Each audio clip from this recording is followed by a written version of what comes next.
Kfar Aza. The Hatzirim neighborhood, specifically of Kibbutz Kfar Aza, was one of the hardest hit communities in the brutal Hamas assault on southern Israel on October 7th. For a year, that community has stood in silent, mute testimony to the horrors of the Black Saturday. But now there are new sounds ringing in the area, the noises of construction and renovation, and the thousands of volunteers who have responded to the call of the Brothers in Arms organization to come and rehabilitate the neighborhood.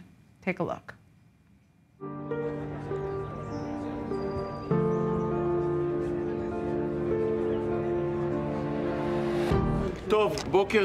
Okay, good morning. I'm giving a morning briefing. One team is going to clear. One team is with me here in the excavations. If there's a siren, each unit here has a safe room. Enter it, close the window, close the door. We'll meet here at 8:30. Kibbutz Kfar Aza, the Tzirim neighborhood, one of the symbols of tragedy, the first line of the horror of October 7. A year later, the same place, but a new name. The Green Floors neighborhood, an initiative of the Brothers in Arms organization carried out by Israeli citizens.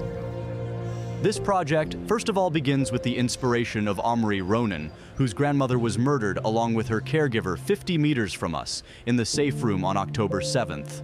And we decided it's time to start the wheels moving and make a change here and start building.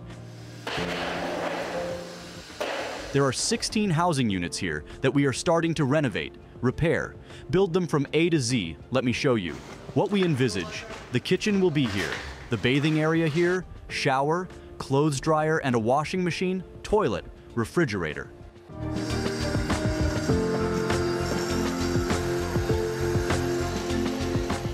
Listen, it sounds like work for professionals. So who actually?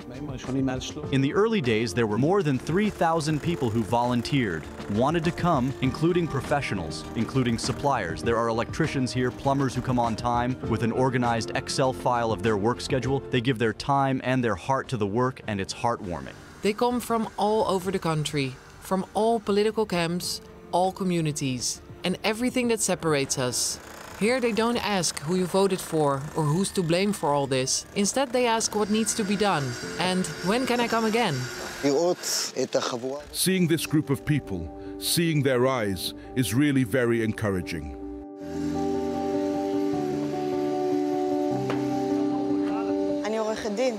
I am a lawyer. I came to the kitchen. I was told that cooks were needed today to prepare food for all the volunteers. But when I arrived, they sent me to help with manual labor. I am a biomedical engineer, and where there is a vacuum, I try to enter it to try to see what I can do with the little I have. Exactly what we're doing here today this week. That's exactly what I came for. Wow! What did you prepare for them today? It's chicken meatballs with potatoes and lots of green spices.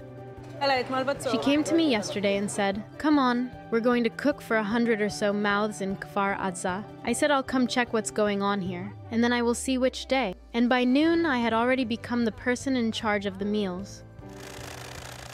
We are busy assembling cranes, renovating.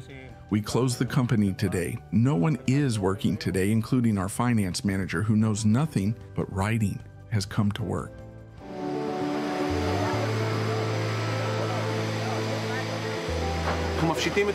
We are stripping these buildings and renovating them from the ground up, including the outside. We are simply building a neighborhood, and we are building as a community. To bring a community back here, we are starting a process here of resurrection and renewal in one of the free kibbutzim where they snatched the most people. It's the grass, it's the pergolas, it's to connect to the kibbutz, to understand the kibbutz days, when the kibbutz was still whole with all that passed through it. This is a huge privilege for us. You sit at home, you watch the news, the heart cries, the soul shrieks, and you want to do something. My son fought here on October the 7th, and when I heard, I said I had to come to see where he went and what he did. And also to feel that I am doing something for the revival of our country, for these amazing people here.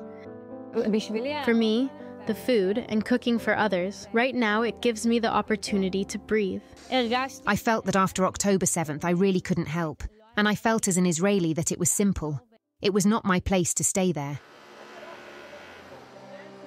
I feel I can't do otherwise. From October 8th, I feel that that's the meaning. It's a bit difficult for me. This disconnection, trying to get back to life the way it was, they won't be able to go back to what they were. I'm trying to help, do what I can. These are my brothers. And by the way, when I say, these are my brothers, it doesn't matter who. If they're human, they're my brothers. It doesn't matter what happened and how it happened and why it happened. If there's a person in distress, you try to help.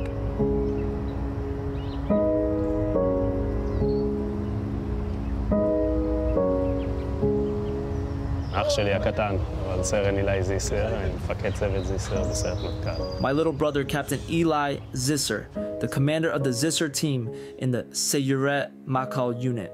On the morning of October 7th, he was one of the first to enter here.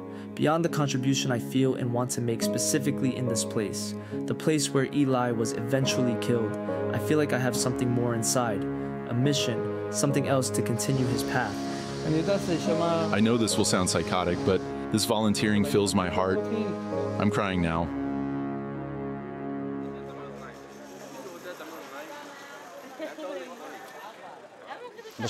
Last year, we had a lot of volunteers here. You talked to them. Volunteering is back to how it used to be, from the heart. It ignites a great deal of excitement. It's a flame. It's an eye-opener. It brings tears sometimes, too. If we are real and honest and not cowards. This is a time when we mainly meet in cemeteries, from memorial to memorial. All these days, wherever we met, that's what we talked about, that there are people in the dining room. So you know that it's touching. The echoes of war are swallowed up here in the voices of rebuilding. They don't just build houses here. New rooms for the heart are also being built here. Eventually, families will return here, build houses here. There will be children here who will laugh about it. The lawns provide a lot of strength. We'll continue our way. Every time I come home from here, I play cool songs in the car. It's an hour or so drive and a real feeling of fulfillment, of hope. Everyone who works feels that they are part of the history of the State of Israel, which, in my opinion, is the most important thing. When you want to start healing and restoring the country, it starts with action.